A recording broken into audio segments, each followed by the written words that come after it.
Legal voice viewers அனைவருக்கும் வணக்கம். நியோமேக்ஸ் வழக்கின் அப்டேட்டுகளை நம்ம சேனலில் தொடர்ந்து பார்த்துருக்கோம்.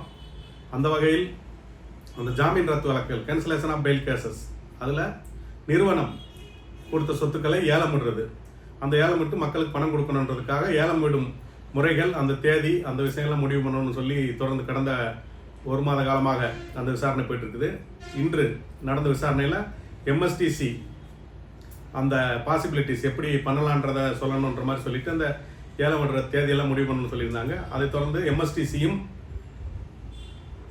அந்த காம்பிடென்ட் அத்தாரிட்டி, தகுதி பெற்ற அலுவலர் டிஆர்ஓ, அப்புறம் இவங்க ஐஓ, இஓடபிள்யூ, பொருளாதார குற்றப்பிரிவு விசாரணை அதிகாரிகள், இவங்கெல்லாம் உட்காந்து பேசணும்னு சொல்லுவாங்க. நிறுவனம் வந்து ஆவணங்களை சரிபார்க்கறதுக்கு போய் உட்காந்து ஆவணங்கள்லாம் கொடுக்கணும் அப்படின்றது கடைசியாக சொல்லியிருந்தாங்க. அதுக்காக 2 days 2 நாட்கள் டைம் கொடுத்துருந்தாங்க. அதை தொடர்ந்து நிறுவனம் விசாரணை அதிகாரிகிட்ட போய் 11,308 பிளாட்டுக்கான ஆவணங்களை கொடுத்துருக்காங்க. மேலும் அந்த அக்ரிமெண்ட் போடணும். எம்எஸ்டிசின்றது மெட்டல் ஸ்கிராப் ட்ரேடிங் கார்பரேஷன், அவங்க கூட எந்த ஒரு விஷயமா இருந்தாலும் ஒரு அக்ரிமெண்ட், ஒரு ஒப்பந்தம் ஏற்படுத்தணும். அந்த ஒப்பந்தம் ரெடியாக இருக்குது. அது வந்து சட்டத்துறை லீகல் டிபார்ட்மெண்ட்டுக்கு அனுப்பி வச்சுருக்காங்க. அதை வந்து காம்பிடென்ட் அத்தாரிட்டி கொடுக்கணும், டிஆர்ஓ. அதை ரெடி பண்ணிட்டாங்க போலீஸு. அதை ரெடி பண்ணி இந்த கேஸில் வந்து காம்பிடென்ட் அத்தாரிட்டி வந்து சூப்பரண்ட் ஆஃப் போலீஸ், காவல் கண்காணிப்பாளர், பொருளாதார குற்றப்பிரிவு தென்மண்டலம், சவுத் ஜோன், இவங்க ஒரு அக்ரிமெண்ட் ரெடி பண்ணி அதை வந்து சட்ட துறைக்கு அனுப்பியிருக்காங்க. அங்கே வந்து அது ஓகே ஆனோடனே அதை எம்எஸ்டிசி கையில் கொடுப்போம். அதற்கு வந்து திங்கட்கிழமை வரைக்கும் டைம் வேணும்னு சொல்லியிருக்காங்க. இப்போ வரைக்கும் வந்து 300 பிளாட்டோட டேட்டா வந்து எம்எஸ்டிசிக்கு கொடுத்துருக்குறோம். எம்எஸ்டிசி அந்த அப்லோட் பண்ணுற வேலையை பார்த்துட்டுன்னு சொல்லியிருக்காங்க. எம்எஸ்டிசி சார்பாக அந்த இணையதளம், ஏலம் விடுற இணையதளம், அது மத்திய அரசு வழக்கறிஞர், அதில் மத்திய அரசின் வழக்கறிஞர் ஆஜராகிருக்காரு. அவர் என்ன சொல்லியிருக்காருன்னா, பேன் கார்டு வச்சு தான் நாங்கள் பண்ணுற முறை. இப்போ பேன் கார்டு இல்லாமல் நம்ம பண்ணோன்னா ஆதார் கார்டு வச்சு பண்ணலான்னு நீதிமன்றம் சொல்லியிருக்குது. பேன் கார்டும் கொடுக்கலாம், பேன் கார்டு இல்லாதவங்களுக்கு ஆதார் கார்டு கொடுக்கலாம் அப்படின்றது. அப்போ அது நீதிமன்ற உத்தரவாக வேணும். சட்டப்படி வந்து பேன் கார்டு இருக்கிறவங்க மட்டும் தான் ஏலத்தில் கலந்துக்க முடியும்னு நாங்கள் வச்சுருக்கிறோம்னு நீதிமன்ற உத்தரவுகளை பிறப்பிச்சா நாங்கள் பண்ணிக்கிறோம்னு சொல்லியிருக்காங்க. மேலும் எல்லாமே வந்து கிராமத்துக்காரங்க ரொம்ப தூரத்துலாம் இருக்காங்க, ரிமோட் வில்லேஜர்ஸ், அவங்கெல்லாம் வர முடியாது, அவங்களுக்கு இந்த வெப்சைட்டில் அப்லோட் பண்ணுறது அதெல்லாம் தெரியாது அப்படின்னு சொல்லும்போது அந்த பதிவு ரெஜிஸ்ட்ரேஷனுக்காக 3 நாட்கள் காம்பிடென்ட் அத்தாரிட்டி ஆஃபீஸுக்கு வரலாம். தகுதி பெற்ற அலுவலகத்திற்கு மக்கள்லாம் 3 நாள் வந்து அவங்க பதிவுகளை கொடுக்கலாம். அதாவது ரிஜிஸ்டர் பண்ணுற, நான் ஏலத்தில் கலந்துக்க விரும்புகிறேன் அப்படின்றவங்க அவங்களோட பதிவுகளை கொடுக்கலாம் அப்படின்றதுக்கு 3 நாள் டைம் சொல்லியிருக்காங்க. அதுபோக அந்த எம்ஸ்டார் ரெரா அசோசியேஷன் அவங்க வந்து ஒரு வெப்சைட் உருவாக்கியிருக்காங்க. அதில் எல்லா டீட்டெயிலும் கொடுக்குறாங்க. அப்படிங்கும்போது அதை அவங்க கொடுக்குற வெப்சைட்டை வந்து யூஸ் பண்ணக்கூடாது அஃபீஷியலாக அப்படின்னு மற்றும் சில சங்கங்கள் வந்து அதுக்கு எதிர்ப்பு தெரிவிச்சிருக்காங்க. அந்த எம்ஸ்டார் சங்கம் வந்து என்னென்னா, அவங்க வந்து ஒரு 3000 பேருக்கு வந்து மொத்தமாக கம்ப்ளைண்ட் கொடுத்துருக்காங்க. ஒரு லெட்டர் பேடில், அசோசியேஷன் லெட்டர் பேடில், அது பென் டிரைவு அதெல்லாம் கொடுத்துருக்காங்க. ஆனால் ஒவ்வொரு தனிப்பட்ட நபரோட விவரம் இல்லை. எங்கள் சங்கத்தில் 3000 பேர் இருக்காங்க, 3000 பேருக்கு கொடுங்க அப்படின்ற மாதிரி சொல்லியிருக்காங்க. அதனால் அதை ஏற்றுக்க முடியாதுன்னு சொல்லி அது வந்து 9/10/2025 வரைக்கும் மெயிலில் அனுப்புனா ஏற்றுக்கலாம், 8/10/2025 வரைக்கும் தபால் வந்திருந்தால் ஏற்றுக்கலான்ற மாதிரி சொல்லியிருந்தாங்க.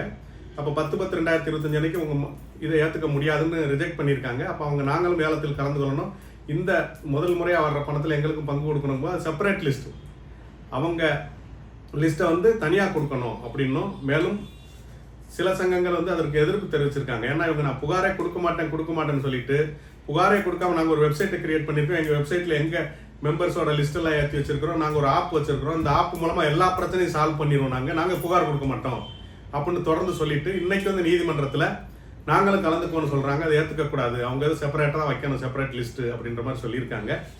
அதை தொடர்ந்து வெப்சைட்டுன்னு சொன்னீங்கன்னா அது அதிகாரப்பூர்வமான வெப்சைட்டுன்றது இஓடபிள்யூவோட வெப்சைட்டு, அப்புறம் எம்எஸ்டிசியோட வெப்சைட்டு, அந்த 2 தான் அதிகாரப்பூர்வ வெப்சைட். அது இல்லாமல் வேறு எந்த வெப்சைட்டையும் அதிகாரப்பூர்வமாக யாரும் பார்க்க வேண்டியதில்லை, அதுக்கு நம்ப வேண்டியதில்லை அப்படின்னும் சொல்லியிருக்காங்க. ஒரு நாளைக்கு 300 பிளாட்டுகள் வீதம் ஏலம் விடுற மாதிரி டிராஃப்டை ரெடி பண்ணணும். தமிழ்நாடு ஃபுல்லாக தமிழ், இங்கிலீஷ் அதிக அதிகமாக விற்பனையாகும் பத்திரிகைகள் தமிழ்நாடு ஃபுல்லாகவே தமிழ் பேப்பர் ஒன்று, இங்கிலீஷ் பேப்பர் ஒன்று கொடுக்கணும். அது இந்தியா ஃபுல்லாக கொடுக்க முடியுமா அப்படின்னு நீதியரசர் கேட்டார். ஆனால் அது செலவு அதிகம், அது ரொம்ப செலவாகும், ஓவர் எக்ஸ்பென்சிவ் அப்படின்றதுனால அதை வந்து வேண்டான்னு சொல்லிட்டாங்க. அதனால் தமிழ்நாடு ஃபுல்லாக ஒரு தமிழ் ஒரு இங்கிலீஷ் நியூஸ் பேப்பரில் விளம்பரம் கொடுக்கணும். அந்த விளம்பரம் வந்து ஆன் ஆர் பிஃபோர் 27/2/2026 27/2/2026க்கு முன்னதாக அந்த விளம்பரம் கொடுக்கணும். அதுக்கான டிராஃப்டை ரெடி பண்ணணும். அந்த டிராஃப்டில் 31 ப்ராஜெக்டை மென்ஷன் பண்ணி மற்றபடி எல்லா பிளாட் டீட்டெயில்ஸ் வந்துட்டு வெப்சைட்டில் இருக்கும், நீங்கள் பார்த்துக்கோங்கன்னு சொல்லி அந்த வெப்சைட்டு டீட்டெயில்ஸை கொடுத்துடணும். அந்த இடங்களை பார்வையிடும் ப்ராப்பர்ட்டி இன்ஸ்பெக்ஷன் அதுக்கு ஒரு என்ன டேட்டு, அப்புறம் அந்த டாக்குமெண்ட்ஸ் இன்ஸ்பெக்ஷன் ஆஃப் டாக்குமெண்ட்ஸ் ஆவணங்களை பார்வையிடுறதுக்கு என்ன டேட்டு, அப்புறம் எத்தனாம் தேதி ஏலம் தொடங்கும், ஏலம் எத்தனை மணிலேருந்து எத்தனை மணி வரைக்கும் தொடங்கும், அந்த அதில் கலந்துக்கிறவங்க எப்படி எவ்வளோ பணம் கட்டணும், அப்புறம் 2 கேட்டகரி, இஎம்டி கட்டுறவங்க ஒன்று, இஎம்டி கட்டாதவங்க ஒன்று, அதாவது payment of EMD, exemption of EMD அப்படி 2 கேட்டகரி அது இருக்கும்.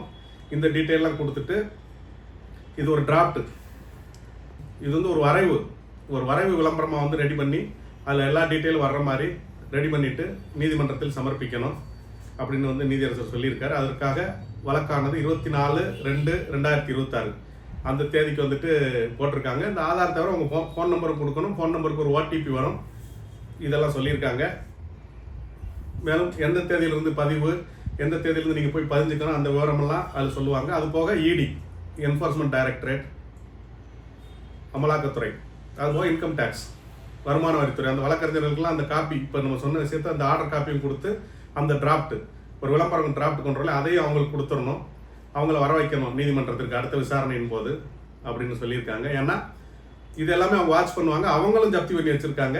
இந்த நீதிமன்றம் சொன்னதுக்கப்புறம் அவங்களும் அந்த சொத்துக்களை விடுவிக்கணும், அந்த அட்டாச்மெண்ட்டை வந்து ரிலீஸ் பண்ணி கொடுக்கணும். அவங்க ஏற்கனவே அட்டாச் பண்ணி வச்சுருக்காங்க. இடி இன்கம் டேக்ஸ் வந்து இதில் வரவு செலவு பார்த்துக்கிட்டு இருக்காங்க. நீங்கள் ஏலம் எடுக்க போகிறதே அவங்க பார்ப்பாங்க. கடைசி வரைக்கும் நீங்கள் எடுக்கிற ஏலம் எல்லாமே வந்து இன்கம் டேக்ஸுக்கும் தெரியும், வருமான வரித்துறைக்கும். அதனால் அவங்களுக்கும் நகல்களை கொடுக்கணும்னு சொல்லியிருக்காங்க. அந்த டிராஃப்டில் பொதுவான நிபந்தனைகள் எல்லாமே இருக்கும், கலந்துக்கிறது, அப்புறம் கலந்துக்கிட்டிங்கன்னா பேலன்ஸ் பணத்தை எப்போ கட்டணும், அந்த மாதிரி எல்லாமே, அது ஏலத்தில் கலந்துக்கிறதுக்கு என்ன பணம் கட்டணும், அது ஜிஎஸ்டி எவ்வளவு, இந்த மாதிரி எல்லா விவரமும் போட்டு அந்த டிராஃப்டை கொண்டு வந்து நீதிமன்றத்தில் கொடுக்கணும்.